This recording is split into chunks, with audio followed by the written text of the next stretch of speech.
Assalamualaikum warahmatullahi wabarakatuh.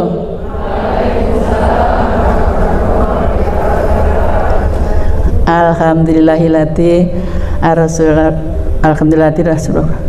Subhanallah, astagfirullah, grogi. Mohon maaf.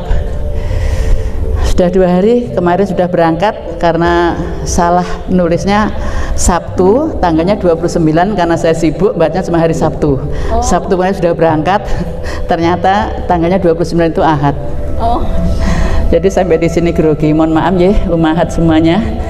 Oke, langsung saja perkenalkan nama asli Bunda Francesca Wiwin, asli Jawa Timur. Ini berarti testimoni sedikit sebelum hijrah. Iya boleh. Ya sedikit aja nih. Ya dulu non muslim, saya dulu pekerjaan rias pengantin dan punya salon kecantikan yang sangat ramai di Yogyakarta tahun 1986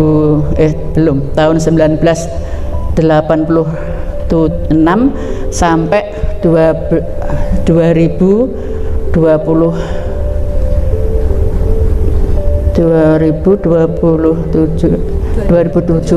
apa ya baru tutup. Jadi alhamdulillah dulu suami Bunda kepala sekolah salah satu SMA di Yogyakarta dan pengurus gereja.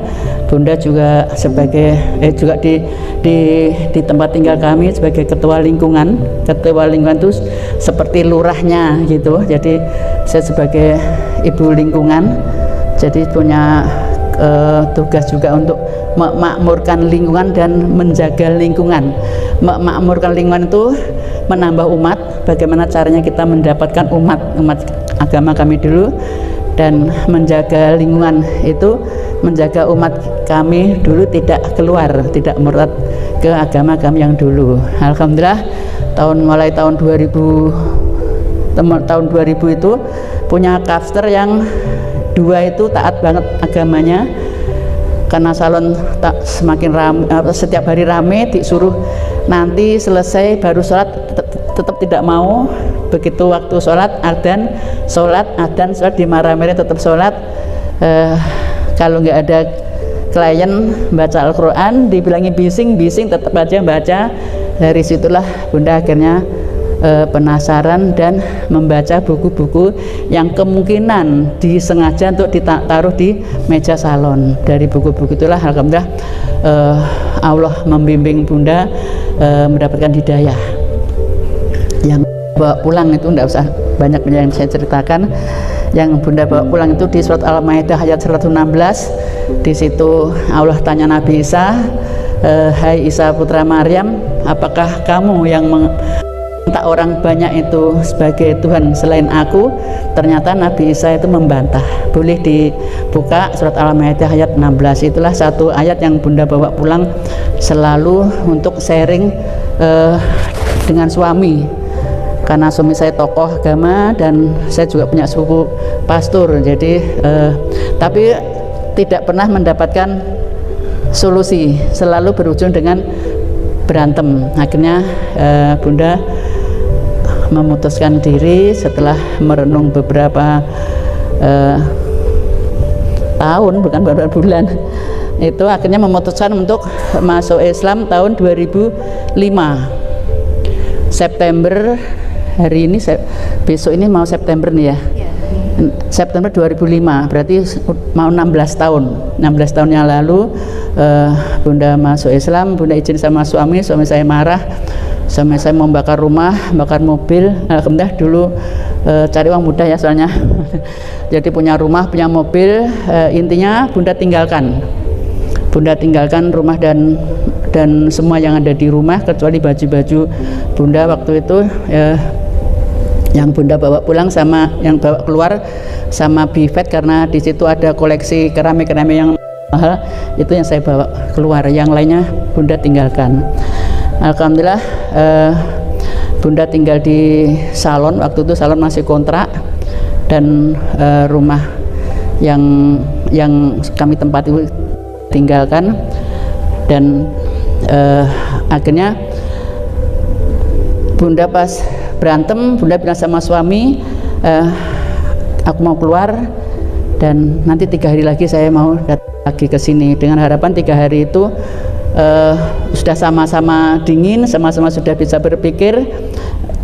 Waktu itu suami saya mencegah saya, memegang saya bilang, mohon maaf saya sudah bukan istrimu lagi. Tapi saya bukan kata-kata yang udah saya siapkan, tapi saya tidak tahu itu spontan saya bicara seperti itu. Suami saya tahu marah, tapi saya tetap keluar. Alhamdulillah, intinya tahun 2005 dengan berkali-kali cari informasi bagaimana caranya masuk Islam, karena saya belum punya teman-teman Islam, jadi saya tanya kafir, kalau rasanya gengsi saya merasa jadi bos gitu. Jadi mohon maaf, dulu akunya tinggi karena merasa jadi bos, jadi sama karyawan itu merasa nggak level. Mohon maaf, ini dulu ya. Akhirnya dari teman-teman Kristen, saya dulu Katolik, dari teman Kristen bagaimana cara masuk Islam, dan sama teman Kristen dipanggilkan temannya yang Islam. Akhirnya dari situlah Bunda masuk Islam di Majelis Muhtadin. Majelis Muhtadin itu yang ditempati rumahnya Pak Nardi Sahuri almarhum, mungkin sudah pernah mendengar, yang punya Pamela, toko Pamela banyak di Jogja. Alhamdulillah, karena ingin tahunya tentang Islam, karena banyak perbedaan-perbedaan yang diajarkan dalam agama kami dulu sama yang Bunda baca di buku-bukunya. Akhirnya Bunda ngaji itu sepekan 14 majelis taklim. Mungkin umat ada nggak yang melebihi 14 majelis taklim satu pekan? Itu tiada hari tanpa ngaji. Dari situ pertama kali yang Bunda amalkan ilmu sedekah. Kata Pak Ustadz waktu itu mengkaji ayat 245 tentang sedekah di Al-Baqarah itu, dan diperumpamakan di 261 di Al-Baqarah. Di situ waktu itu Pak Ustadz bilang gini, kalau kamu mau kaya ya perbanyak sedekah, kalau kamu nggak ingin kaya makan aja tuh hartamu sendiri. Itu kata-kata itu sampai sekarang masih tak simpen, masih nggak bisa hilang. Nah, dari situ Bunda mengamalkan ilmu sedekah. Jadi dapat uang pertama untuk sedekah, yang kedua untuk makan, yang ketiga baru untuk bayar utang. Karena waktu itu kami sudah beli rumah dengan nama belinya cash, tapi pinjamnya pakai nama pribadi. Jadi biarpun Bunda keluar dari rumah tetap bayar utang karena rumah udah kontan. Akhirnya alhamdulillah, karena Bunda tuh sering nagih janji Allah. Jadi selama mengamalkan ilmu sedekah juga selalu nagih sama Allah, karena salah satu janji Allah dalam surat Muhammad ayat 7, barang siapa yang menolong agama Allah, Allah akan menolong kamu dan akan meneguhkan kedudukanmu. Itu selalu saya tagih sama Allah, ya Allah, kalau ada sesuatu yang kurang gimana, saya langsung bicara sama Allah, ya Allah mana janjimu, ya Allah tolong buktikan janjimu, ya Allah, ya Allah jadikan saya contoh sebagai mualaf yang bisa menjadi contoh mualaf-mualaf yang lain yang belum istiqomah. Saya ingin menjadi mualaf yang istiqomah taat padamu. Saya selalu bilang gitu sama Allah. Qadarullah 8 bulan umur Bunda Islam, gempa bumi di Jogja sekitarnya. 1 tahun keliling dakwah bersama teman-teman mualaf dari tempat Bunda kerja itu, tempat Bunda masuk Islam itu berhenti. Bunda terus udah terlanjur cinta keliling dakwah. Bunda keliling dakwah sendiri mencari tempat-tempat yang parah-parah itu. Dari situlah iman Bunda semakin kuat, Bunda semakin takut sama Allah, Bunda semakin yakin pada Al-Quran bahwa harta dan anak adalah ujian bagimu. Harta dan anak bukan milik kita. Harta dan anak hanya titipan Allah. Itu ada semuanya terjawab di dalam gempa bumi itu. Orang kaya, mobilnya bagus, ambruk rumahnya, mobilnya ringsek, nangis sampai pingsan-pingsan, menangisin hartanya. Ada anak kehilangan orang tua kehilangan anaknya, banyak sekali, semuanya ada dalam gempa. Dari situ Bunda semakin kuat, memang Islam memang yang benar-benar, memang Allah benar-benar ada, memang Allah itu maha agung, semuanya itu memang ada dalam Islam. Dari gempa itulah iman Bunda semakin kuat, semakin sujud kepada Allah, semakin sering menangis untuk mensyukuri nikmat yang telah diberikan pada Bunda mendapatkan hidayah Islam. Dari mengamalkan ilmu sedekah, dari gempa itulah bertambah menjadi ngurusi anak-anak yatim. Karena selama ikut kajian-kajian itu, diantaranya barang siapa yang memberi, yang ngurusi anak-anak yatim, yang menyayangi anak yatim, yang membantu kehidupan anak yatim, besok di akhirat akan bisa ketemu sama Rasulullah itu. Karena udah rasanya tuh ya seperti Pak Ustadz tadi ya, belum pernah melihat Rasulullah, belum pernah lihat, tapi rasanya kok cinta, rasanya kayak pengen banget mengamalkan, pokoknya pengen banget, pokoknya rasanya itu seneng banget gitu.